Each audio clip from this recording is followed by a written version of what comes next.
and welcome to episode 134 of Random Encounter, the RPG fan podcast. I'm your host, Robert Steinman, Pale Robbie on the boards. Joining me today is, I already forgot, Derek, Holy Sword in the Ghost, in the thingies with the Holy SNES. Sword Legend. Holy Sword Legend, Heemsberger. Yeah, the one with Whoopi Goldberg and Patrick Swayze. You remember that one? Oh, yeah, the Ghost with the pottery Yeah. and everything, yes. Yes. Yeah, very, very erotic, very formative.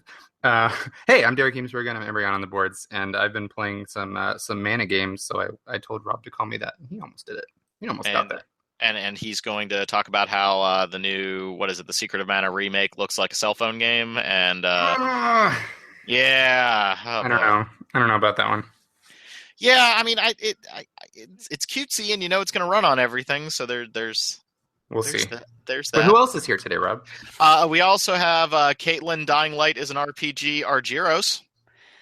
Yeah, I mean, it kind of feels that way, doesn't it? It's so hit and miss. It's so hit and miss. But I'm glad you're playing it, and we will talk about it. I came down on the no category, but I think depending on the day, I could have gone either way on that one. I didn't have a dog in that fight, if that makes sense. Grim. I didn't mean it like that. Oh God, now it's all terrible. We'll talk a little bit about Dying Light and what is or is not an RPG. Something that's very easy to resolve on the internet in calm voices. Yeah, super easy. It's not like we debate this every week on RPG Fan about the newest game to come out. Right. No, we've never gotten into that before. But I guess we will start today. We got some games to talk about, and I think we're a little visual novel happy, so we'll kind of cut it up a little bit. But the first one, Derek, is Chaos: Child, a new game from the guys that did Steins Gate, correct? Yeah. All right, which I did not like Steins Gate. Yeah, I think it's not for everybody. So we'll preface this by saying, I don't want to jump into negativity here, but here, let me give you an intro to the game.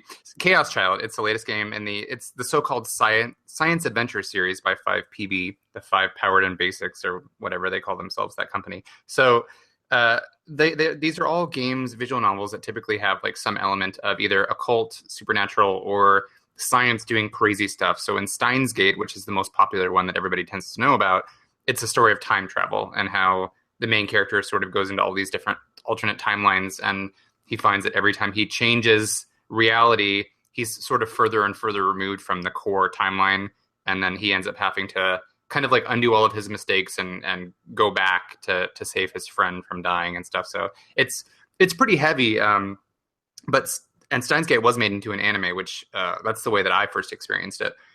But these games tend to have so much unnecessary expositional dialogue and superfluous fan servicey fluff that doesn't really tie into the core narrative, and I just don't get it. I don't know why they have to have this kind of stuff. Yes, I want to know about the characters' motivations and stuff, and I like sort of lower level dialogue where people are just joking around and talking, but if your story is about time travel and saving somebody's life, why do we have to have a school culture festival arc where everybody's like, tee-hee, we're going to wear maid costumes? Why? I just don't get why we have to include that in every. It's such an annoying trend to me in modern anime. I just don't like moe stuff. And anyway, all these games generally have a very interesting core story though that I'm very into, and I can usually get through the rest of it. But so Chaos Child is the latest one, and it's actually a semi sequel to Chaos Head. This was actually the first. I think it was the first one ever released in the series, and the only reason why I knew about it was because they made an anime of it, and it's a pretty short, a 12 or 14 episode one. And I watched it, and I thought overall it was pretty interesting. It was the story of this guy who was an otaku and a NEET who lived in a shipping container, and he was starting to have these delusions that were being projected into reality. The core concept here is delusion, and then there were people who had the ability to make delusion swords appear out of thin air, and they were fighting bad guys and stuff with them. I don't know. So the idea is if you can delude yourself into thinking something is real, then it can exist. So Chaos Child is a thematic sequel to that, where it seems like there's a string of murders going on, and then the main character is able to use delusions to some effect. Now, I'm not super far into this game, and I can't actually talk much about the story because embargo, but the main, the core mechanic of the game is it's a visual novel. And as you're progressing through the game, there will be points where it'll come up on either side of the screen with a red and a blue ring. and you choose to have a positive or a negative delusion if you want. So like say somebody's talking to you about, like there's an early one where his friend comes over to visit him and they're just like chit-chatting, and he can choose, if you choose a negative delusion, which this is like super gross and it's kind of bothering me, but I chose negative just to see what would happen.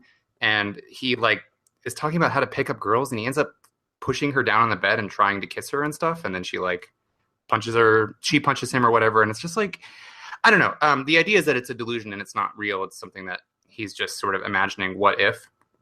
But later in the game, I have a feeling that the delusions are going to become, because I know that the game progresses based on what delusions you choose, whether positive or negative, and how that affects the flow of the story. Because I mean, if you think about it, like how the main character is reacting to events in his mind is going to affect what he does after the fact. I'm explaining this very abstractly, so I'm sorry if it doesn't make sense. But in short, Chaos Child is a visual novel where you progress through the story by choosing at various points in the game if you want to have like a positive or a negative delusion about whatever's happening, and then the story goes from there. So I know that, you know, Chaos Head had a lot of interesting stuff about like, are you who you think you are, and like the nature of reality and stuff. So much like games in the vein of Virtue's Last Reward or Danganronpa, they get pretty heavy on the metaphysical stuff and like pseudoscience or science. So I know Chaos Child is going to go down that path, but right now I'm at a part where my student council president pulled me into the student council room, and a gust of wind blew up her skirt so I could look at her panties. Oh, dear. Yeah. Oh, dear. So I hope it gets to the point I want it to get to eventually. It's got a slow start, and I think I was saying it earlier, I don't really get how there are like three things that these games do, and all these science adventure series games. One, they have all of that extra fluff for some reason that seems like it's totally unnecessary in terms of like developing the characters. Two, they always have to have like a totally unlikable protagonist. What is with this series? Like Okabe in Steins Gate, the main character thinks he's a mad scientist, and he does this thing where he like laughs maniacally and just says weird stuff to people all the time. And everybody's like, what is wrong with you? Constantly. And he's like, he eventually grows and becomes a more interesting character. But I'm thinking of, there's a difference between Luke from Tales of the Abyss, who goes from a spoiled, unlikable brat to somebody who realizes what he's done and grows from it, to just like a character that seems to be intentionally written to be as annoying and unrelatable as possible, like Okabe. So the main character in Chaos Child is off to that similar start, where his whole thing is he's like, he thinks that he's a quote unquote right-sider, and he divides people into wrong-siders or right-siders. And what he means by that is like people who are on the wrong side or the right side of the information divide, because his whole like ideology is that with the advent of the internet, information is so easily accessible that if you are one of the people who doesn't utilize it to its fullest extent, then you're a wrong-sider. Like the example he gives is Schrodinger's cat. If you ask people what do you know about Schrodinger's cat, most people will say like, oh yeah, it's the one about the cat in the box, or the thing about whether the cat is alive or dead until you look at it. And then he's like, they're all wrong. The right, if you're a right-sider, you would know that it's like a thought experiment and da-da-da-da, and goes into like the very in-depth mechanics. So he's just kind of like a pedantic asshole. So I just like, why are these characters always like this? Hopefully he grows and becomes interesting. And then number 3 is just always like the unnecessary fan service that I don't get. Like, do I need to have an upskirt moment less than an hour into a game before I get a chance to know a character? It's there. It is what it is, I guess. But if that sounds like it's up your alley, go for it. But I'm not selling this game well at all, by the way. No, it's kind of, I had heard so many amazing things about Steins Gate. I went out and bought it immediately when it came out for the Vita. And I want to say I put like maybe 4 or 5 hours into it, and I just couldn't stand it. It was incredibly boring. I didn't like the main character. It wasn't sucking me into the world. I really couldn't stand the fact that the text editing was all screwed up. So like certain lines of dialogue would go from like the first line down to the second line. And I actually was wondering, it was like my Vita glitching. And I texted you, Derek. I was like, so what's going on here? And you're like, yeah, that's a thing. You gotta deal with that a little bit. And so many people had spoken so highly about the game that I was really looking forward to it. And then just the more I started digging into it, people started saying, well, maybe watch the anime, because that kind of gets to the point a little bit faster. It does. And Steins Gate, I think, really does become brilliant and heart-wrenching, and the story is amazing once you get past a certain point. But it's just like, I fully believe that you can build an engaging story from start to finish. I shouldn't have to wade through the first third of the game being total crap before I get to the good story. Like, I don't see how it's almost like a masochistic thing. Like, okay, if you can just endure, then you get the good story. Like, why? Yeah, that's an immediate turnoff for me at this point in gaming. It's like, no, unless you're gonna, I don't need a game to be all whiz bang in my face from the very start, but at least give me something interesting at the start. Don't make me wait for the good stuff to come.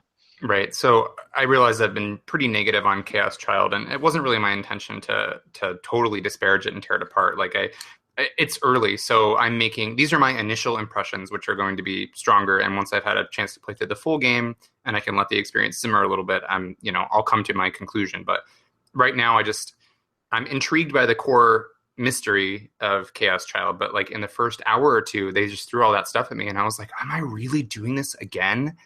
Like, I don't want this to be another Steins Gate where I have to wade through all that to get to the good stuff. But that being said, I was going to say, do you think that Steins Gate was worth it in the end? It was really good, but like the story towards the end got really, really good. It's tough to say whether it's worth it or not. Like, Steins Gate Zero came out last year, and that was I couldn't believe they made a sequel to it, because it really is just a direct sequel. And because Steins Gate has so much to do with bending time and going through different realities, I was confused as to how it would work. And it actually ends up working towards the end. But Steins Gate Zero similarly had so much of that unnecessary fluff stuff. Like, I don't know, there's a scene in Steins Gate Zero where one of the characters, she's basically like a trained assassin, and somebody sneaks in on her when she's in the shower. So they have like a naked grappling fight outside of the shower. Like you do. Why?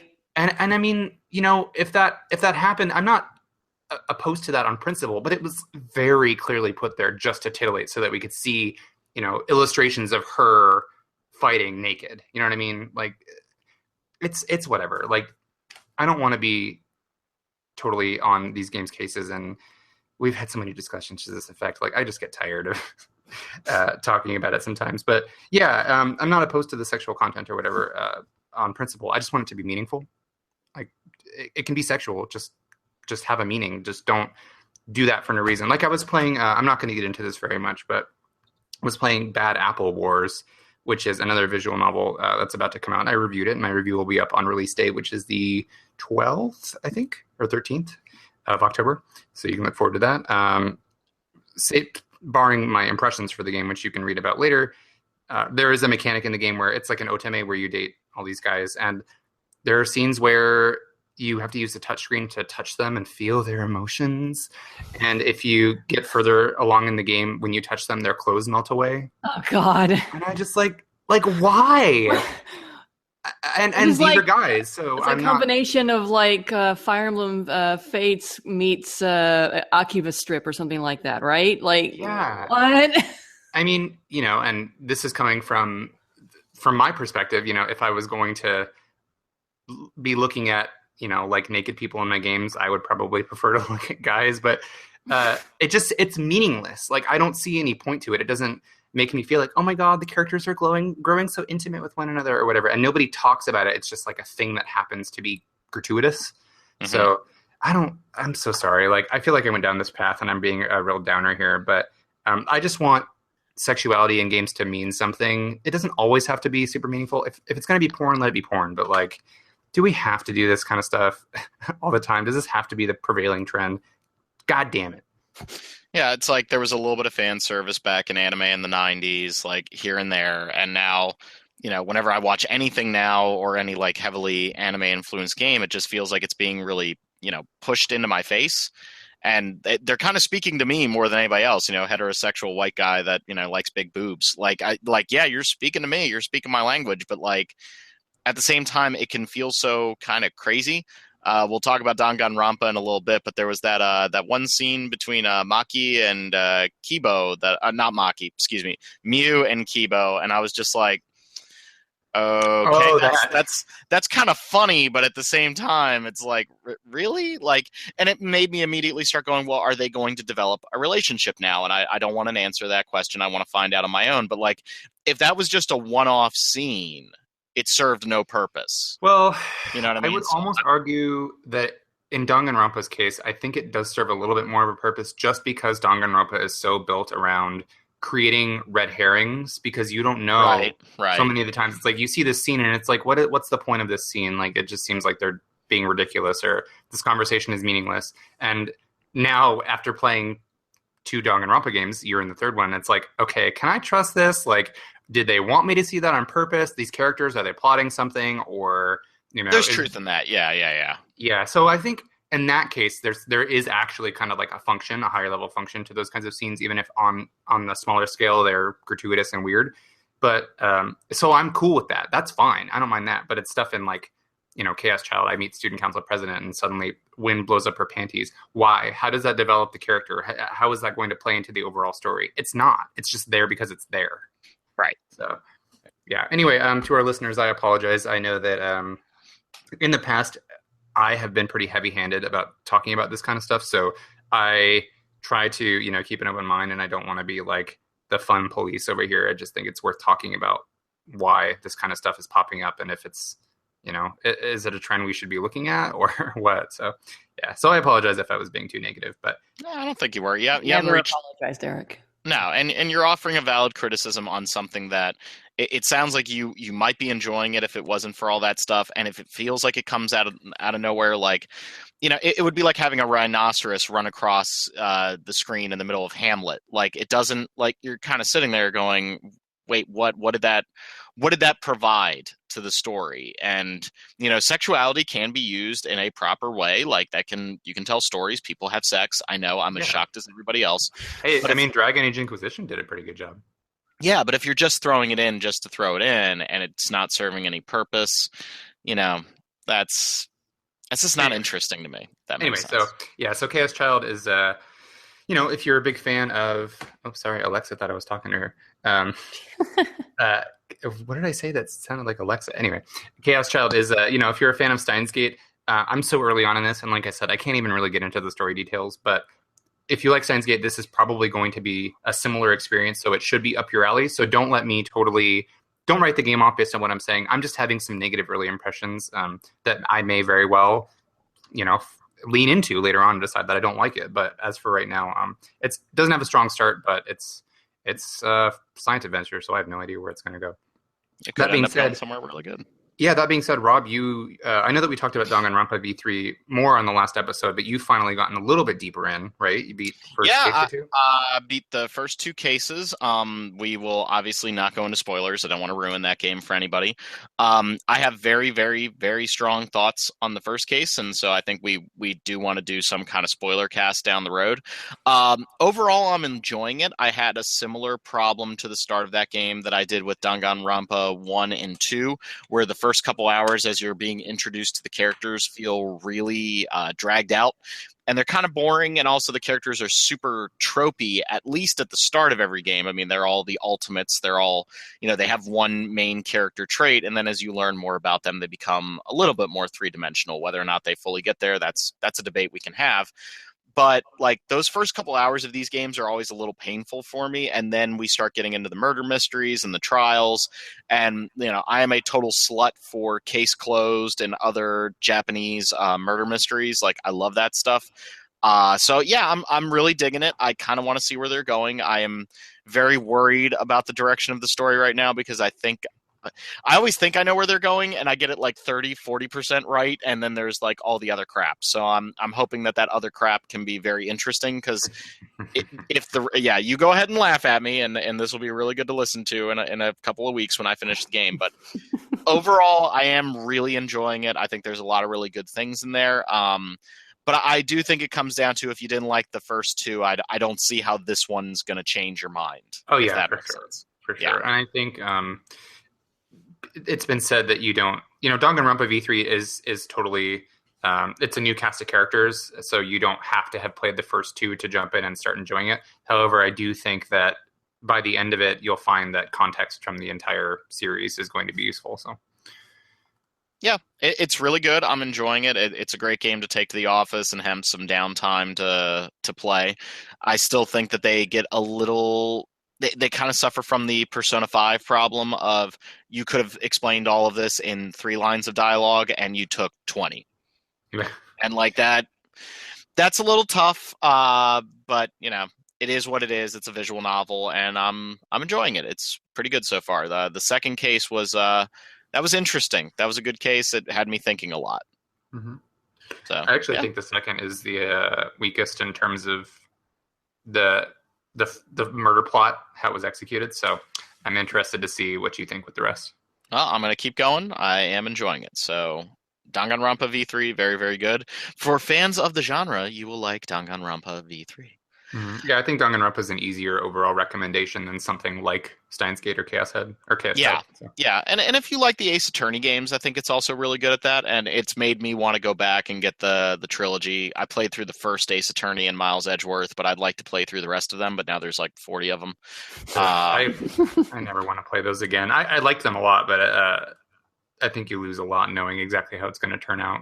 Well, and it's also the replayability problem. Like, I really, you know, it's October, and I like spooky games, and I was really thinking about playing through Resident Evil 7 again, a game that I really, really enjoyed. But you can't skip the cutscenes, and I was like, well, that's kind of a huge in what? downer. In Phoenix Wright? No, Resident Evil 7. Oh. And I'm relating that to Phoenix Wright, so like not being able to skip things and not that can.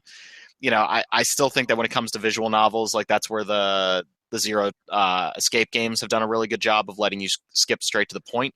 But like, I guarantee I had a point here to make. But like trying to play Resident Evil 7 and not being able to skip the cutscenes, I'm like, God damn it! Like I don't want to replay this now. Like I want to have as little friction as possible when I want to replay a game, and I want to get to the stuff that I really want to play.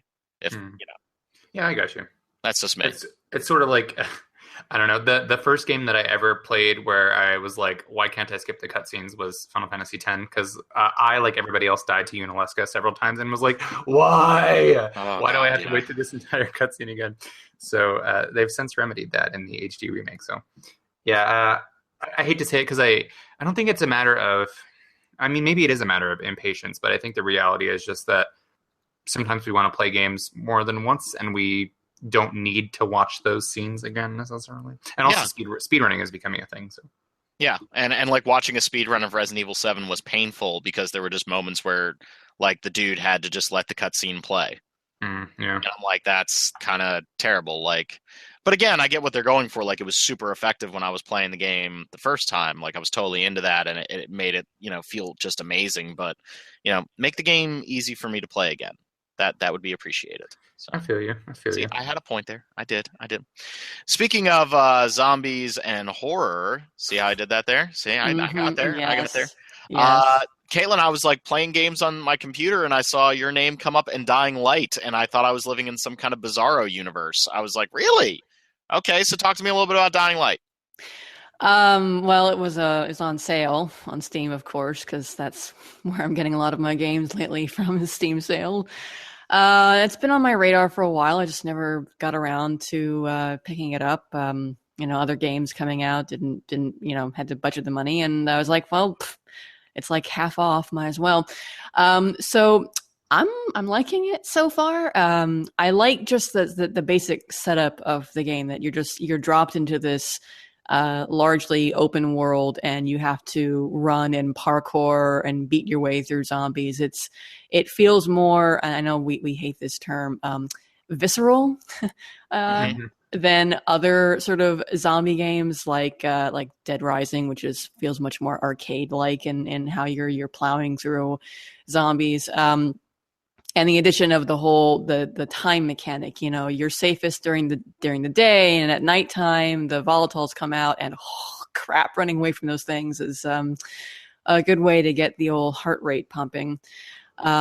So I mean, yeah, it's been cool. The story is nothing to write home, of course, and I mean, like, it's not like this is a recent game, so this is no news to no one at this point. But you know, it's pretty boring stuff right now. The best part about it is, frankly, that Roger Craig Smith is voicing the main character, so that's like, you know, and purely for me as a Assassin's Creed 2 fangirl, being, you know, Assassin's Creed 2 is the best Assassin's Creed, so I'm just going to say it. Is that Ezio's voice actor? That's fair. Yeah. Oh, okay. Yeah. That's 100% fair. I don't think you said anything controversial there. Nope. So, but it really, we've been talking more and more about games that sort of blur the lines and fit into that sort of that borderline category of is it an RPG or isn't it? And we've had some discussions about games coming out in the next month. I don't know which games those might be that fall into our coverage because of the RPG elements that they've added. And I couldn't help but think while I was playing Dying Light, this kind of falls into that same category of I don't really want it to be an RPG because ultimately it does feel like the focus is more just on action than RPG elements, but it has enough RPG elements that it makes me think, well, maybe if we're covering said, this other game that has sort of borderline qualities, this is something that we should also be looking at. Because obviously you have quests, you have main story quests, you have side quests, you get experience from doing quests, and you get experience from doing pretty much anything in the game. So you get quest experience, but you also get experience just from running around parkouring. You get experience for, smashing zombies' faces in and things like that. And that lets you select perks, kind of like Skyrim, where you level up and it boosts certain things, but then you also get to pick a perk in different trees and whatnot based on where you're leveled up. There are weapons that have stats that you can upgrade to improve their stats. And of course, there's that, I hate this mechanic, but the whole weapon degradation system. Although, I don't know. I feel like I live with it in Breath of the Wild, but I actually feel like it makes more sense in a game like Dying Light because this is a game. Survival horror. Yeah, so the survival mechanic makes a lot more sense for you to have to, pick up whatever you can find around you to defend yourself, and that nothing lasts forever. So you have to be able to be fluid and go with the flow. And if the situation changes because, oh crap, there's suddenly a gigantic radioactive zombie in the mix, or it became nighttime and the volatiles are out, you have to be able to, change gears at a moment's notice. So it makes more sense to me there to have that kind of, and honestly, it feels like it's a little bit more forgiving in Dying Light with the degradation versus Breath of the Wild because you can actually repair your weapons to a certain extent. Yeah, you can repair them. You can repair them a few times. It's weird. I have I was looking at Steam. I have 38 hours in Dying Light, and it's mostly because I think that game plays very, very well. The parkour in it is absolutely phenomenal. But I never really dug the combat, and I know that somebody's taking a drink right now with the random encounter drinking game. Oh boy, Rob didn't like combat. Rob didn't like the combat. Okay, everybody take a drink. But even though there were numbers on the weapons, it's since the zombies, you could never really tell what the level of a zombie was. It was okay, I'm hitting it with this big massive weapon, and sometimes it's killing them instantly, and other times it's not. Some of the enemies are really easy to indicate, oh, this is kind of a beefier zombie, so I want to take them out a different way. I don't know if you've unlocked the neck snapping mechanic, but that kind of breaks the game, because then you can start covering yourself in zombie guts so that they can't detect you, and then just running around breaking their necks over and over again. And I got into this weird rhythm of that game of for 3 hours just breaking zombies' necks and never having to worry about them attacking me because I could just keep camouflaging myself. And so I ended up completely over leveling and unlocking every skill. It was just a very weird game. I never dug the combat as much as a lot of people dug Dead Island, and this is the Dead Island people, so I thought that was interesting. But I definitely got what they were going for, and I enjoyed so many aspects of that game, but the actual numbers behind the weapons never really seemed to make sense. It's a weird game. It's a really weird game. Yeah.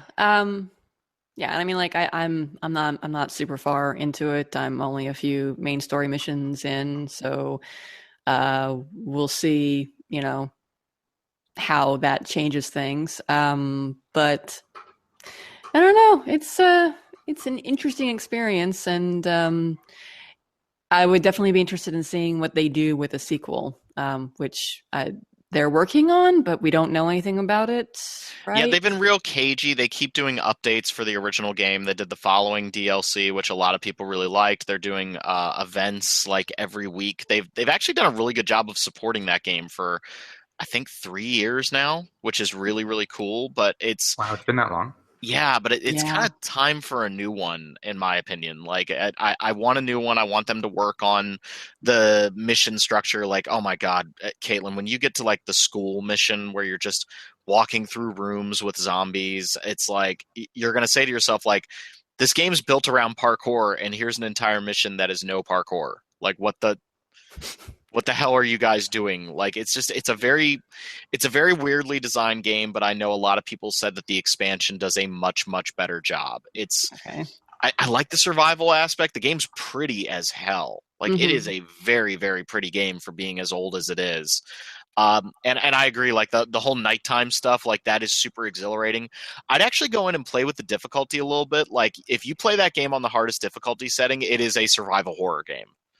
Like, you can't stand up to like more than one zombie at a time.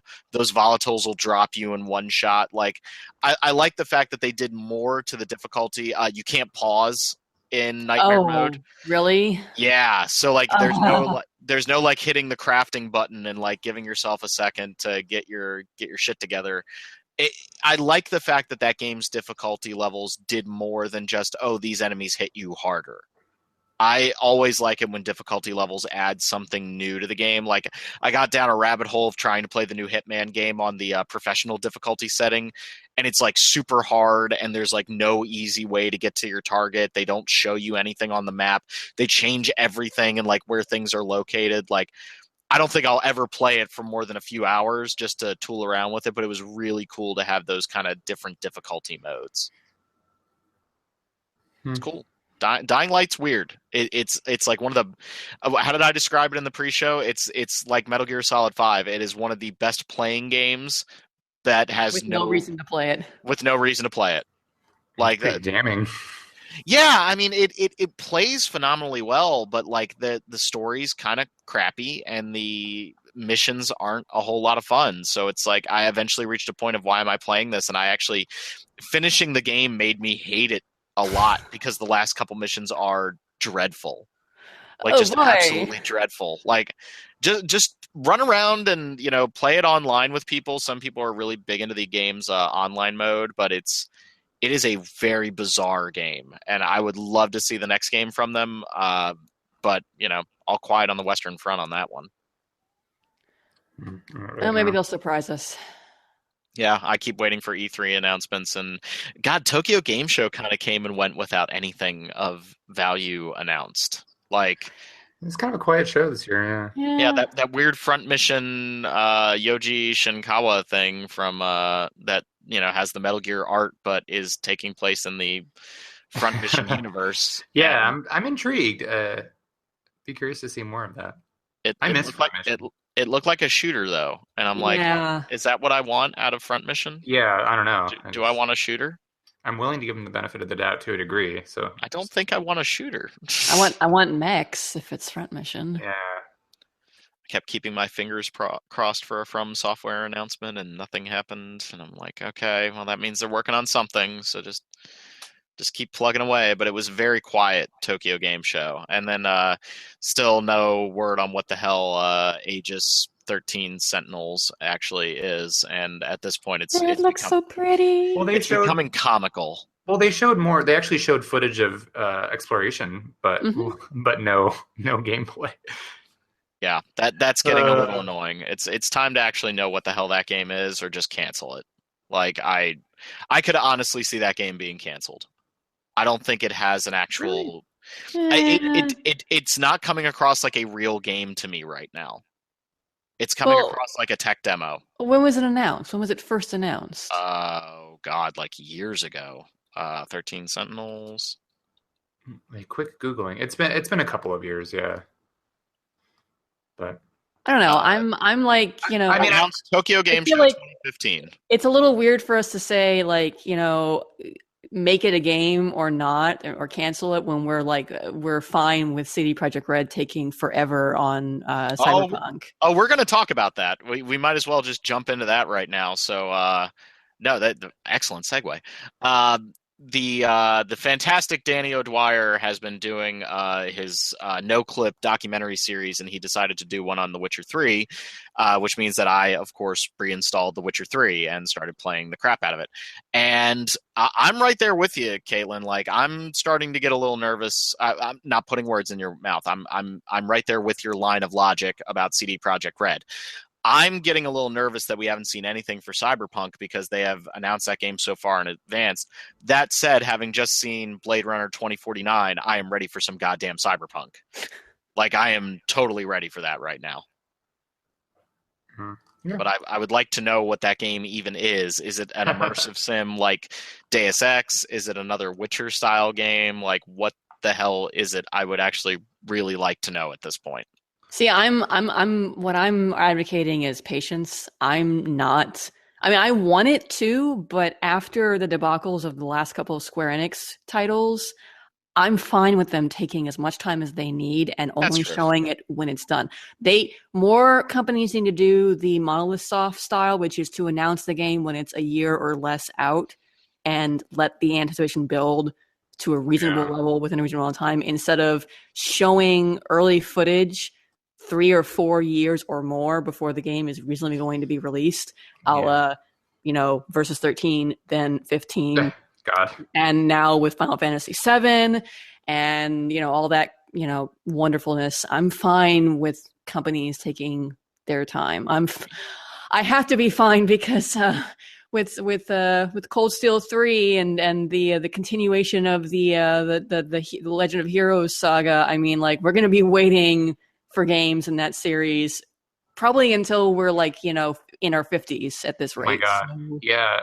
What Caitlin is referring to is there was an article that recently came out. I don't remember if it was via Famitsu. I saw it in Gematsu, but they said Falcom came out and said that the Legend of Heroes series, as of Trails of Cold Steel 3, which is the 8th game in the series, the story is 60% done, they said. 8 games in.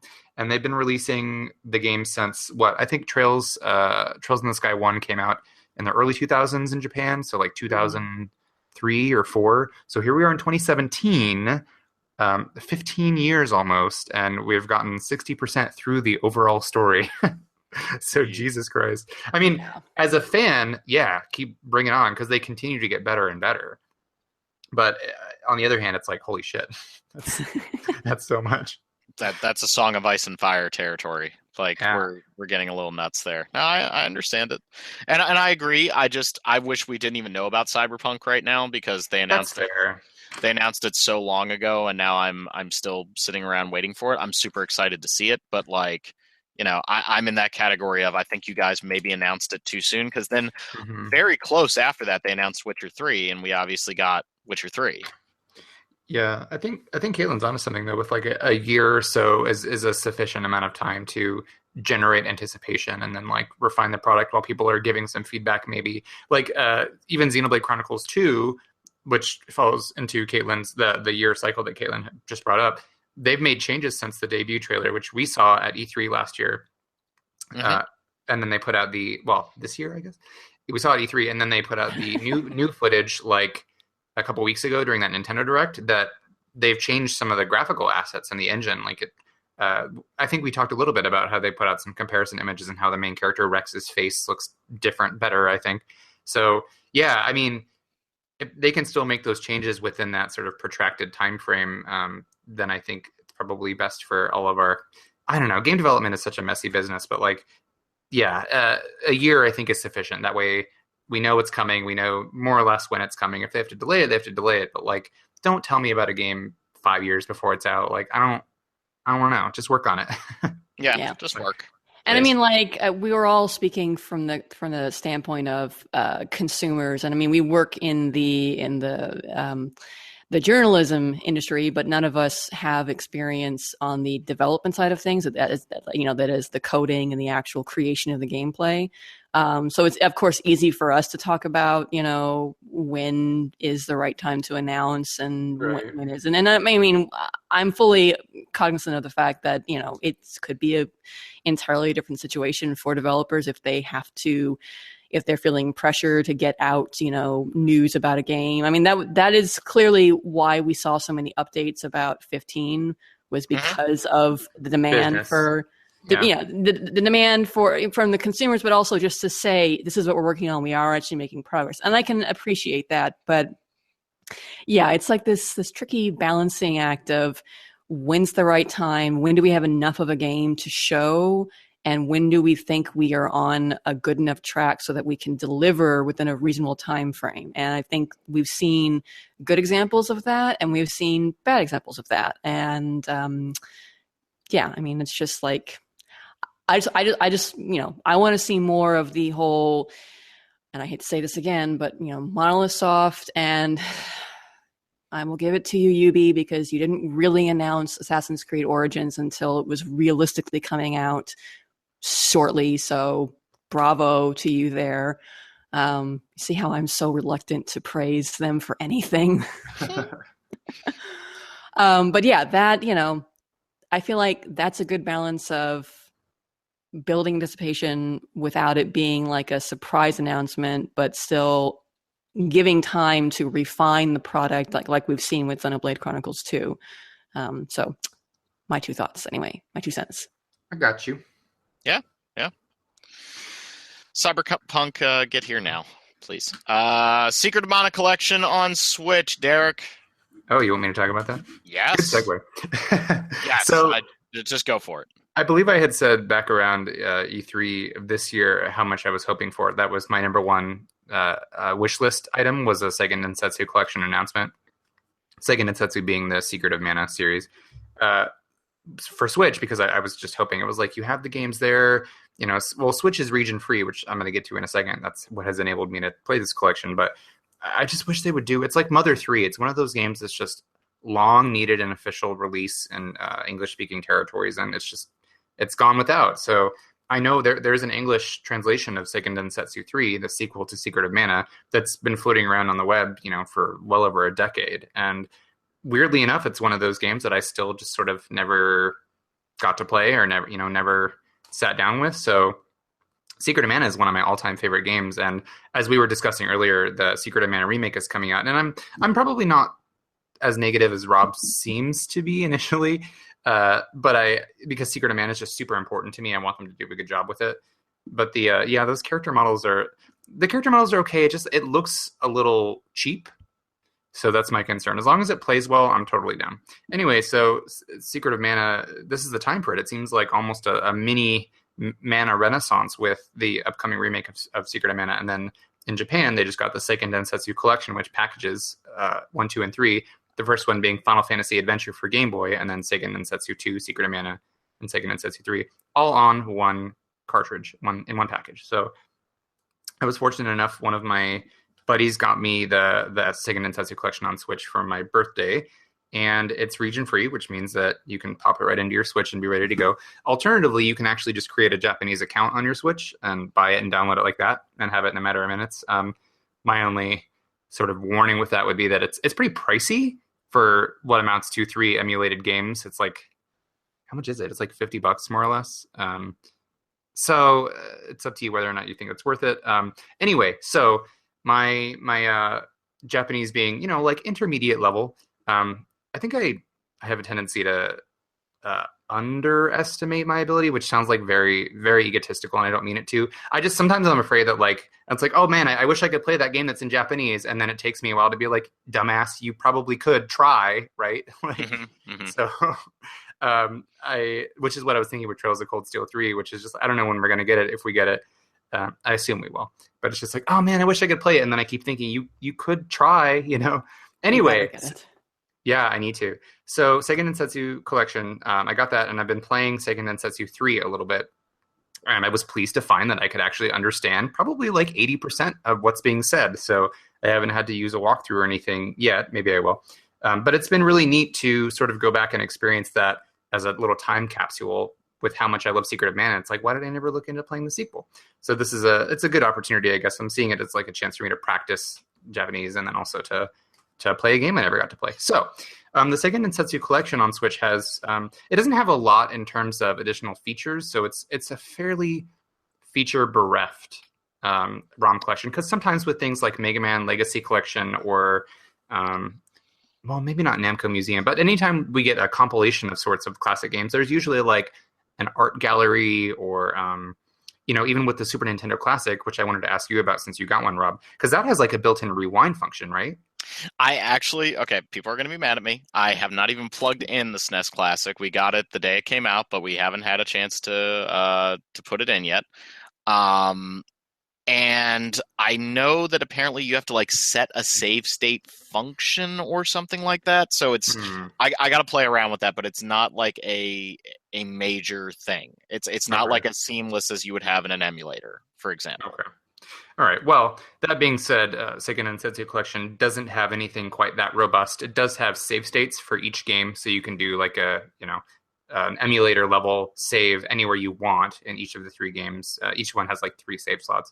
And then it has the original Japanese instruction manuals scanned in, kind of like the SNES Classic does. So it was kind of cool to flip through those digitally and look at a lot of I love the art.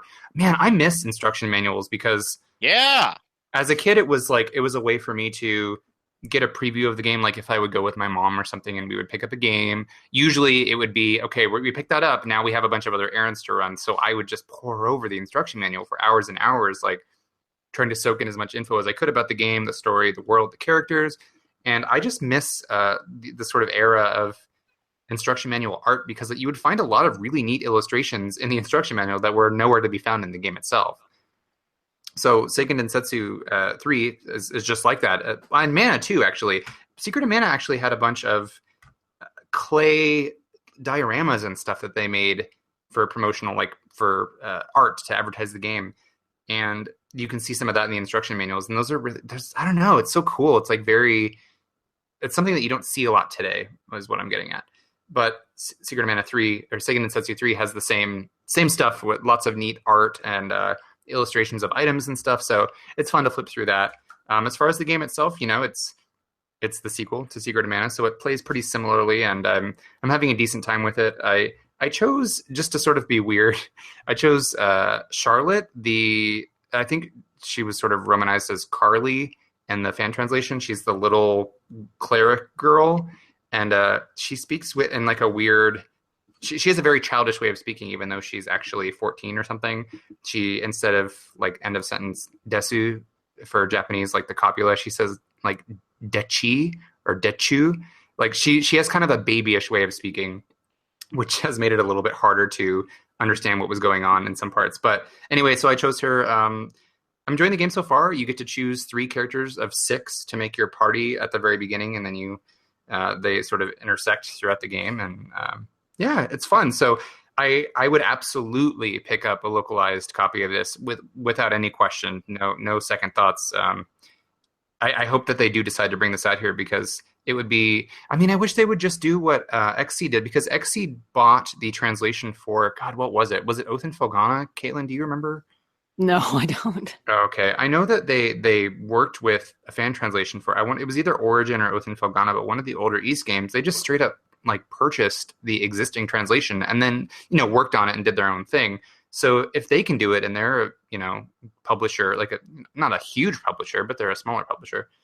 If they can do that, why can't Nintendo just Square buy the existing translation and then like tweak it and update it? I wish they would. So it's worth seeking out if you're a fan of Secret of Mana. You can probably, because Secret of Mana is not like a really difficult game to get through. Maybe there are some parts where you need to level up a little bit, but if you've played the English version, I'm pretty confident you could just get through the Japanese version in terms of visual memory of like, oh, remember I need to go here at this point. So yeah, it's probably worth looking into. It was Oath and Felghana. I just checked. Okay. They also purchased 3 more fan translated scripts for Ys 1, 2, and Origin as well. Okay, cool. Yeah, see? So if they can do it, why can't Nintendo or Square do it with SD3? I wish they would. So Yeah, in summary, it's a cool collection. It's a little pricey, and I'm very grateful that I received it as a gift, so I didn't have to pay for it. But it's like $50 or so for 3 games. Yeah, I love Mana, so it's nice to be fooling around with that. You think we will get it in America? I think if Secret of Mana, the remake, does well, yes. But I think it totally hinges upon whether or not that's a success for them. It seems like that's their gamble with the Mana series. Like, here we are, guys. It's your favorite one. We're bringing it back, and it's time to see how well it does. And if it does well, then maybe it'll make it into a series. Because Nier was, I felt like Nier was dead after the first one flopped more or less commercially, and then they made Nier Automata, which has been so incredibly successful that Square has come out and said, "Oh yeah, it's a franchise now. We're working on that." So, which. There's a history of Square getting surprised by people liking their games. I know. I don't get it. Oh, it's Square. You know, they have to screw something up at sometimes. I do have to question Square's business decisions a lot of the time, but as long as Final Fantasy XIV keeps being as amazing as it is, that's just don't F with 14, please. Yeah, no, please continue supporting that. Which, by the way, I've said my piece about Sega Densetsu Collection. The FF14 next patch comes out Tuesday, which probably will be about the time that this episode is up. 4.1 with the Evil East raid and stuff. So, oh yeah, Rob, it just straight up has it has Ramza and Delita, and then it has the raid itself is Rabanastre from FF12. It's just called the Royal City of Rabanastre, and then you fight the Espers, Mateus and Hashmal, and I don't know what the end boss is supposed to be. It looks so good. You're saying it's gonna be so good. It's only this is the first of 3 raids because every Alliance raid is comprised of 3. So I can't wait to see what the rest are going to be. I understand what you're saying. I just it's not liking MMOs. I don't know what to tell you. No, I'm not telling you to play it. I'm just saying it's exciting. It is at least free watch to play footage of up it or to a something, certain right? point, though. So just go after it comes out. Just go look at some footage. I'm sure the boss fights will be super flashy and cool. It's free to play up to what, level 30 right now? And I've heard that they're toying with the idea of maybe making it free to play up to level 50 at some point. Oh, so, okay. I mean, I'm just saying. Please Anyway, understand. Please understand. Please look forward to it. Please look forward to it. Please look forward to it. Well, since we brought up Xseed back there, maybe I can segue into a game that I finished playing not that long ago. And what have you been playing? Go for it. Yes. So I got the opportunity to review Trails of Cold Steel, the PC port that Xseed has been so awesome to give us. And I don't want to it's a port of a game that's been out for a while, so it's not like there's a whole lot to talk about, but basically it's the best version of Cold Steel that you can get at the moment. We know that Falcom is said that they are going to port both Cold Steel and Cold Steel 2 to PS4 at some point, but we don't know what that's going to be. But for right now, absolutely the best version of the game you can get. They have fixed a lot of the technical issues that the original game had. The frame rate mess that is a bunch of different areas in the game, especially the larger areas with lots of effects going on, like Heimdall and the school festival at the end of the game. That's all running nice and smooth. That you can lock it at 30 or at 60 frames per second. You can even do unlimited frames if you want to see, how fast your rig can run it. They've added a lot of voice acting, which is amazing. Over 5,000 lines of additional voice acting, and the biggest thing for me is Reen getting a lot of more lines. It was an annoying thing in the original versions where he would be the only one who was not voiced in a cutscene for whatever reason. And Xseed even offered. They asked Falcom when they were localizing the PS3 and Vita versions if they could add more voice dialogue to fix that, and Falcom was like, no, you can't. So we had to live with it before, but with this PC port, we now get there's pretty much from what I can recall, there's no instance of everyone else being voiced and Reen being strangely silent for some reason. So that's a huge boost. There's also just a bunch of different scenes where you have like everyone in the party or all of Class 7 potentially is voiced that were completely silent in the original version. So it's nice to have that. I think it adds a lot. It really does. it makes I don't know, I want to say it adds to the atmosphere, but it just makes it more, I don't know, more dynamic, more lively. It's nice to hear all their voices and reactions to stuff. And I didn't realize how much I was missing it until I started playing through the PC version, which, by the way, thank you, Caitlin. Oh, you're welcome. Yes, I will always gift Legend of Heroes stuff for my Trail super friends. Hell yeah. So, but yeah, it's a beautiful looking version. I mean, obviously, the game itself is not like the most super awesome graphical appearing game, so you can run max settings pretty handily, even with I think a mid-range PC would just be fine. I was running it on my crappy little ultra portable, running an M processor and an integrated graphics card on my laptop for a fair amount of time. I was reviewing it, and I couldn't push it as much, of course, and had to live with some slowdown, but it was still perfectly playable. I was even being really kind of annoying because I was running it on high on my laptop. I probably could have gotten a lot better performance if I had gone down to a lower setting. But it does scale really well. I mean, I think between my gaming desktop, which has good specs, versus my laptop, which is designed really just for portability and browsing and crap like that, being able to run it between the two comfortably, for me anyway. I mean, my standards probably aren't as high as some people's, but I mean, being able to do that is really great. It's a nice scalable port that they've built, and with lots of different little options for you to tweak depending on what you want to see. They give it the top class treatment. They didn't just say, okay, well, now it runs, have fun. They really went all out, I think, made this port even better than the PS3 version. Yeah. And they've been responsive after it's released. There have been patches, so they've fixed little issues that have happened. So it's always good to see them, keeping up with it afterwards. So I'm very pleased. I'm looking forward to the port of Cold Steel 2, which we don't have a release date yet, but it should be coming out relatively soon. They're in the process of locking down the extra voice acting for that game. So I wouldn't be surprised if we see that sometime early next year, maybe. Probably before next summer is what I would expect. Yeah. And then, I mean, I think we're all crossing our fingers and hoping that maybe once they're done with Cold Steel 2, we'll get a Cold Steel 3 localization announcement. Please. Yeah, here's hoping. I know Exceed has said that Brittany Avery over at Exceed has said that she's working on, a project she can't discuss right now. And I doubt it's Cold Steel 3, but wouldn't it be nice if it was at least 0? Oh, yes. Yeah. Yes. So, I want crossed. both of those. Yeah. And by the way, I don't have any insider information just because I know that's come up before. I did, my full disclosure has come out. I did work for Exceed as a contractor on Fate Extella one time, but I don't know, I don't know what they're doing anymore. I just worked on that one project. So. Yeah.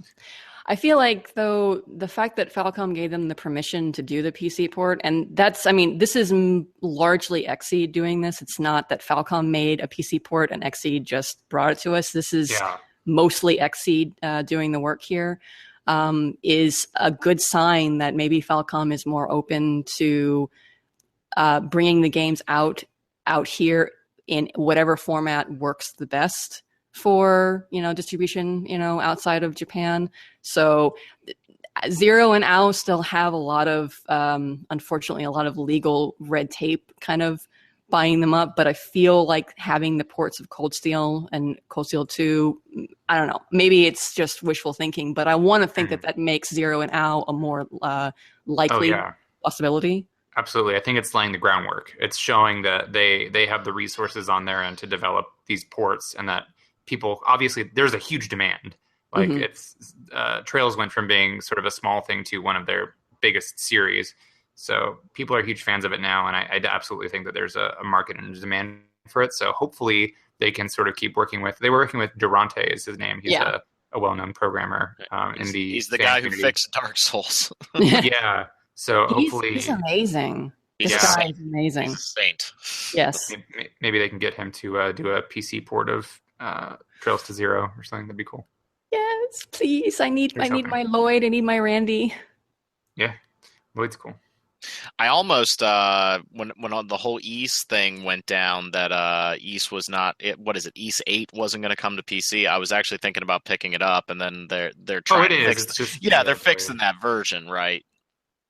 Right. Yes. Yeah. It's just kind of busted right now, I guess. There was kind of a huge outpouring of love for that game. It got some pretty high scores here and there. People saying it was, scratching that exploration itch, which we've talked about quite a bit. That's kind of one of the biggest things I look for in a game is exploration. So yeah, it's good. I don't know. With all that free time I have, maybe I'll play it. But you're not busy at all. So no, I'm never busy these days. That's why it's God. And there's games coming out: Mario Odyssey, Wolfenstein, Evil Within 2. Oh my God. Yeah, no, Mario Odyssey sort of feels like it's sneaking up out of nowhere. It is. Because I know that they announced it. Was it at the beginning? Did they announce it before the Switch came out? I don't know. But it seems like the Switch just came out kind of, and it's already just about out. And I've seen very little about it, it feels like, because they've started putting out some videos super recently, like in the last week or so. Mm-hmm. Yeah, but I've tried to avoid it just because I don't want to know. I mean, it's not like I'm worried about spoilers in a Mario game. I just sort of want to be wowed by each new place I get to. So you're worried about spoilers. Let's be honest. I mean, generally, yeah. No, I'm pretty uptight about spoilers in general. I am too. Not in Mario. No, and I'm really looking forward to that game because I think Nintendo, they've even said they took a lot of inspiration from Breath of the Wild. And so I'm looking forward to playing a platformer that is not necessarily about making like these stupendous runs. Apparently those sorts of things are still in the game, very Mario Galaxy-esque, but something a little bit more like relaxed when it comes to exploration, like looking around the environment and solving those puzzles. That was the best part of Zelda for me. But again, I just wish that there were maybe some more mechanics under the hood to make there be a bigger sense of progression with that stuff. And so maybe Mario Odyssey might be able to scratch that itch for me. Yeah. So I am very excited for that. It's really good. We're only about like 2-3 weeks out. So yeah. Yes. Less than 3. Excited. I'm super excited for that game. I really hope it turns out to be something pretty spectacular. Me too. Well, are you finished talking about stuff, Rob? I think the only other thing... Did you play Cuphead, by the way? I know it's... No, I did not. I did not play Cuphead. I'm scared to death. It's not really my kind of thing. Yeah, see, I'm not... I don't like classic American cartoons, like, which I don't know, whatever. Maybe that sounds smug, but I don't like hate Looney white Tunes. people stuff. I get it. You hate I white just people think stuff. that the country of Japan is superior. No, I'm just kidding. Oh my sweet God! No, I never liked growing up. I never liked Tom and Jerry or Bugs Bunny or any of those. I just kind of found them like the annoying ones that I was waiting to be over so I could get back to Dexter's Lab or Powerpuff Girls or whatever. So, I like Powerpuff Girls. Nothing wrong with that. Yeah, no, Powerpuff is great. No, but I wasn't a super big fan of those kinds of cartoons. So I thought Cuphead wasn't really going to appeal to me. But oh my God, that game is like, it's weird because it tickles a place of nostalgia that I didn't know I had, and it just feels so. It's really dark and grim because do you know the main conceit of the game, Rob? It's that it's like you're working for the devil, isn't it? Yeah, and a lot of classic cartoons did have that sort of weirdly dark edge to them. Yeah, that is a little weird. I think the turnoff for me with that game is that at least when they first pitched it, it was very boss rush heavy. And it is, yeah. And apparently there are still like normal-ish things to do in that game, but I don't know. It wasn't scratching my itch. I like shooters, but I think I'm more of a Gunstar Hero type, like where it's maybe a little bit more forgiving. Like I remember trying my damnedest to really get into Contra Shattered Soldier on the PlayStation 2, and that game was brutal. That game was just like, that was FU the video game. Yeah, well, Cuphead is definitely very hard, but it's also got I actually think they do a good job with bosses. They have, it's because I love bosses in Mega Man games, and this just feels like an entire game full of that. And I love the whole pattern recognition and like mastering it. And I think that it is very difficult, but it's not totally unforgiving. And they do a good thing. I don't know if you saw, they have this thing where every time you die to a boss, it gives you it has a screen with, it shows how far through the boss you made it, and has little goalposts that signal the end of each phase. So it's like, okay, I almost got through the end of phase 2, and I just need to master that part. And then it feels like very organic. It's got a good sense of progression to it, and you just have to get better at it. Basically, it's all skill, but I don't think it's as impossible as people are pitching it to be, because I keep hearing all this talk of like, it's the Dark Souls of 2D action. And it's like, shut the hell up. I think that meme in general has kind of run its course. Oh yeah, it really has. Yes. Although I'm playing the Dark Souls of zombie games now because Caitlin, you made me reinstall Dying Light, and I hate you. I'm so sorry. But we can play together now. We can do co-op. I'm really God, this game plays so goddamn well. Like, oh my god, and I'm just cracking zombies' necks left and right. And I will really want a sequel to this game. Like, I really do. And that's like me half debating whether or not I go to E3. Derek, should I go to E3 this year? Yeah, I feel like I was miserable last year. Yeah, it wasn't the best show this last year, but I think overall it's worth it. I mean, we say this is, people listening are going to be like, these assholes, they get to go. They don't even want to go. I'm not meaning to be like that. No, I definitely, I get it. It's very much a privilege that I appreciate. Yeah, plus we get to hang out, Rob. Come on. Yeah, I think, well, first off, I was going to ask the question, have you gotten anything about MagFest hotel bookings yet? Because like I can't go this year. I can't afford it. Okay. I'm like still waiting around. Like, we managed to get registered, and so I'm still waiting for MagFest stuff. But like I really wasn't happy at E3 this year, and I was definitely a little bit of a whiny bitch. Like I got a little whiny because there were just so many people, and I don't like. I'm not a crowd person. I don't, I love football, but I don't like going to football games. Like. I don't want to deal with that kind of crap. And then there really wasn't anything to see. And so that kind of made it also tough. So I'm just having this like internal debate in my head. Like, do I go to E3 this year, or do I just kind of let it ride?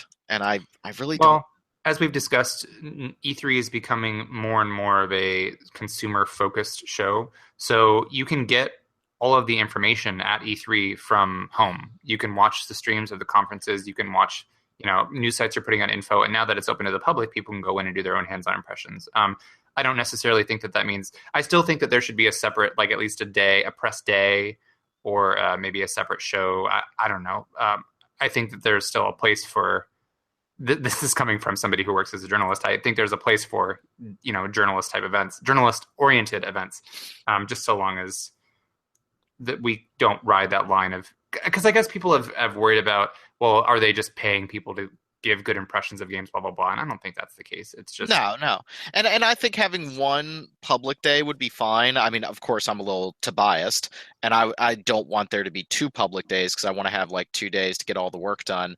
And I think there is something really special about E3, and I know a lot of people are super excited. I was a goddamn idiot the first time I got to go. Like, I was losing my mind. Like, I totally understand it, and I want people to have that experience. But like, I have work to do.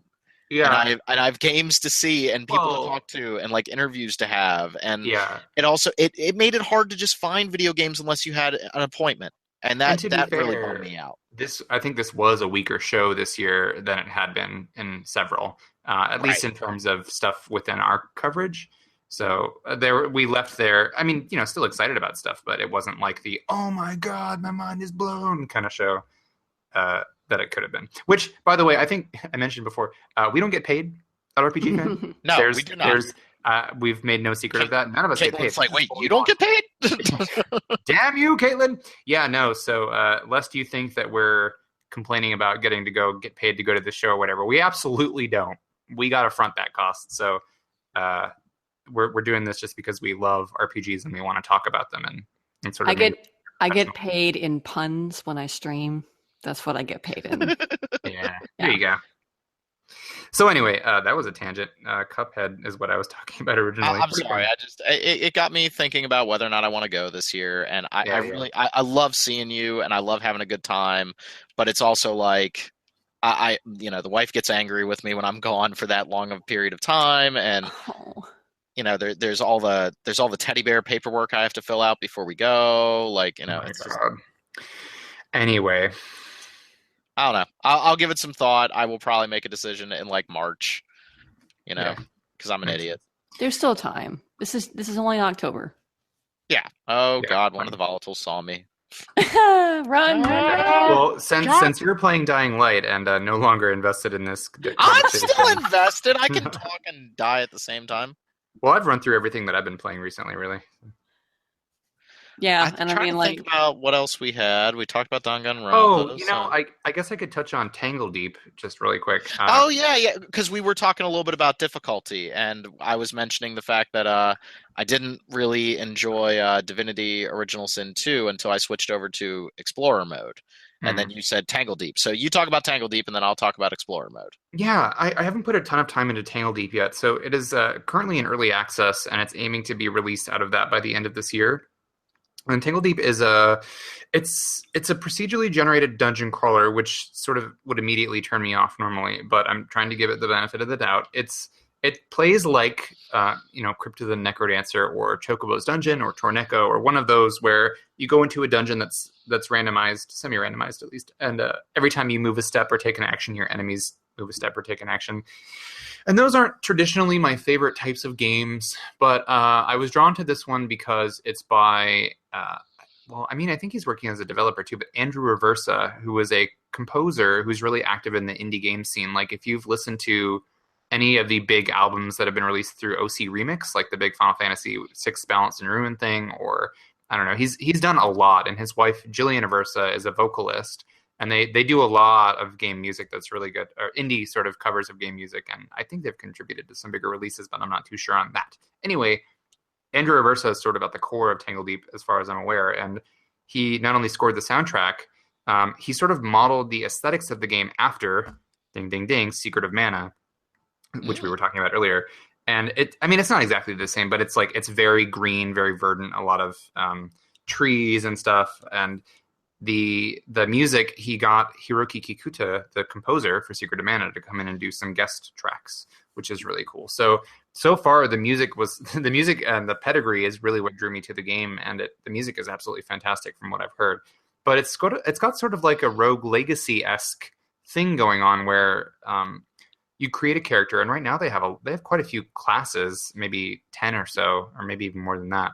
And some of them are really out there because you have like a paladin and a berserker or whatever, but there's also like there's a gambler who uses a deck of cards, or like a soul fencer who uses little spirits and stuff. They just put out one that's like I forget what it is. I think it's supposed to be based on a Viking. I keep thinking of Hellblade when I see the character because it's got like the blue war paint streaks across her face, but she goes in and uses battle songs like as she charges into fight. The singing has to do with like fortifying her and buffing her. Anyway, so it's got all these characters classes. Jesus, I feel like I lost my train of thought. But it's got sort of a Rogue Legacy-esque thing happening where you have a hub town where you can put resources into it. But I haven't really found too much of that. The only thing I found is you can put money into and items into a bank that is still there after your character dies. When you start Tangle Deep, it actually says they have a couple of difficulty levels, but the default and the recommended/intended way to experience the game is to have permadeath. So you're supposed to go into the dungeon knowing that this character isn't going to survive forever and use their abilities to bank better equipment and money so that your next character can do better. Now, in Rogue Legacy, I felt I was okay with that because of the fast-paced nature of the game and the fact that you could actually pour money or resources into advantages that would affect future characters. Like, you start the game with a higher chance to have this item, or I don't remember all the stuff in Rogue Legacy that they afforded you, but so far it seems like there isn't quite enough in town to really make up for the fact that permadeath exists. So I'm figuring out whether or not I want to play with permadeath on or off. But yeah, I'm sort of all over the place with this. I've only put a couple of hours into it so far, but because the character building system is pretty in depth, you have abilities that you can pour skill points into, and like you have a setup with a full armor set and weapon, and you can have 4 weapons and a ranged one, and you have all these abilities with stamina and MP more or less. So yeah, I'm trying to figure out it seems like it's so in depth in terms of your character development that maybe you would want to not lose all that when you die, but maybe that's half of the fun. I don't know. So Tangle Deep, like I said, it's still in early access, and the reason why I'm looking into it is because it was just announced for a Switch release in the second quarter of next year. So if you have a Switch, Rob, that's you, and you would prefer to play something like this on your Switch, Rob, that's you, you might want to look into Tangle Deep. So far, I mean, on early access, it's like $15, and they said that it's not going to go up in price for the full version, but it might be worth at least checking out. If you like procedurally generated dungeon crawlers, the aesthetics of this one might be enough to draw you. That's why I was sucked in initially. So it remains to be seen whether or not I really stick with it. But so far, it's got a pretty good impression, at least on the audio visual end of things. So Tangle Deep. Yeah, and I'm always looking for stuff to play on my Switch. I thought about picking up Golf Story and Stardew Valley just because I love that damn device. But it's interesting you were talking about like the proper way to play a game with Tangle Deep. Like I was running into that problem with Divinity Original Sin 2, which, you know, I know everybody has been absolutely loving on this game, and like the open-endedness of like this traditional Western RPG aesthetic. It's too hard. Like I just don't know how else to put it. The normal difficulty has the exact same problem that Divinity 1 had, which was, okay, we make this very open-ended Western-style RPG where you can go around and do everything at your own pace, but if you are one level off where you're supposed to be for this one encounter, you will just die.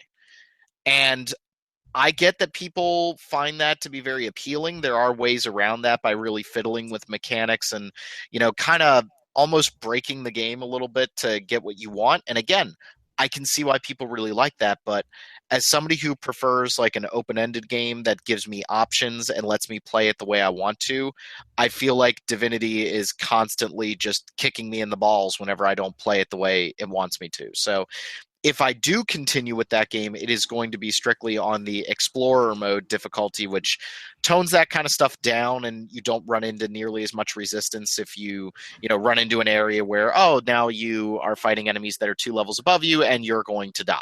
Like, and to go along with playing a little bit of Witcher 3 again, I just don't want to play a game where the numbers are the difficulty. Like, I know I've said that before, and people are probably like, well, why do you write for RPG Fan? Like, that to me is not difficulty. That is just, I have to increase my numbers. Yeah, well, I was thinking of it from the angle of, you were saying numbers is difficulty, like games where they have multiple difficulty levels, but the only thing that changes is how inflated the scores are, you know, like, the enemy now has 4,000 instead of 400 HP. Like, to me, that's not an increase in difficulty. That's just making it more tedious. If I want to play a game with harder difficulty, I want, I'm going to come back to it, Ys. Like, Ys, Oath and Felghana actually has, on higher difficulties, bosses have new attacks and attack patterns. Like, that's what I want. That's cool. I like that. And Witcher 3 does a little bit of that, in fairness to that game, where like meditating doesn't restore your health. Like, I think that's a good proper difficulty mode. I think that's good. But like, again, it's just, okay, these enemies hit 3 times harder. And I get it. Some people are really into that, but I'm not. And so with Divinity, like, I'm sure somebody can make the argument, well, you just have to strategize more, Rob. Like, that's how you're really going to enjoy this game. And it's like, no, I'm kind of playing this game because I'm digging the world and I like the open-ended nature of it. You know, I didn't play Fallout New Vegas on survival mode, for example. I didn't want to worry about drinking water in that game. That's just that's not what I went to that game for. If you are the type of person that went to that, that's fine, but I'm not really into that. And I think it's telling that with Divinity, they call it Explorer mode. They don't call it easy. And maybe that's just my own egotistical nature when it comes to video games. Like, oh, I feel better because you're not making fun of me for playing the game on, quote, easy mode. But I'm more, that's what I'm looking for with the game. I want to interact with it. I want to play this game for the stories. I don't want to constantly be meeting a game over screen over and over again when I play it. That's fair. But to each their own, and I think it's great for I'm the one who would advocate for Dark Souls having an easy mode, or an explorer mode. I'd be totally okay with that. I don't think that game needs to, the barrier to entry on that game should not be the difficulty.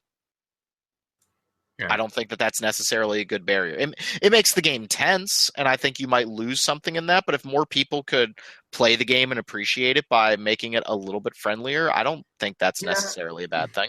I think my sort of gut reaction is I like the idea of the developer saying, this is what I intended, and if you want to play like that, cool, but here's another option. Like Tangle Deep. It's saying, here's how I designed the game was to be built around permadeath. Now that being said, if you just want to explore an adventure without so much of a punishment looming over your head, then go ahead.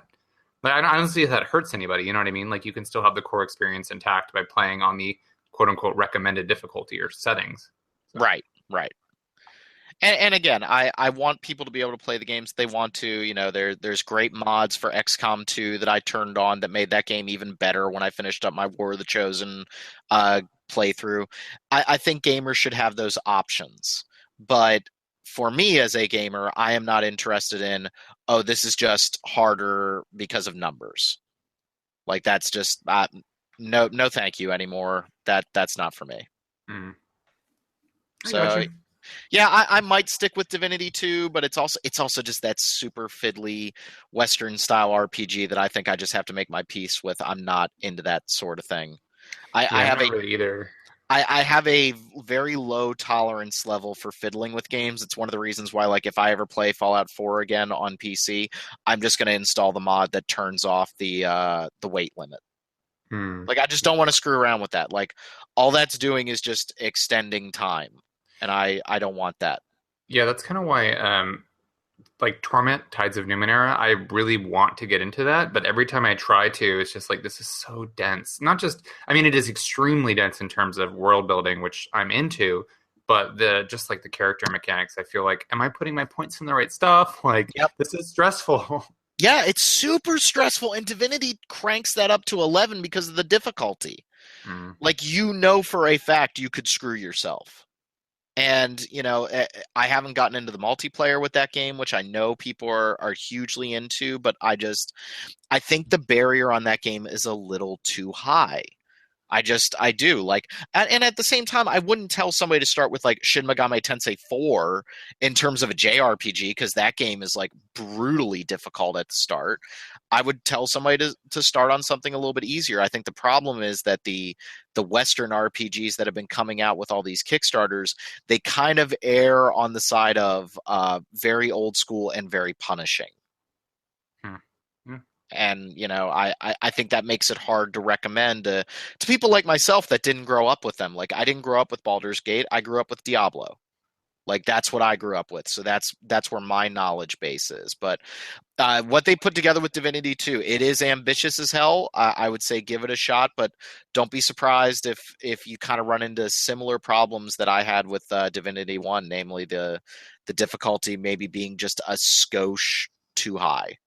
And a skosh is also a very, very fun word to say. Very technical term. A lot of skoshes! Yeah, several skoshes.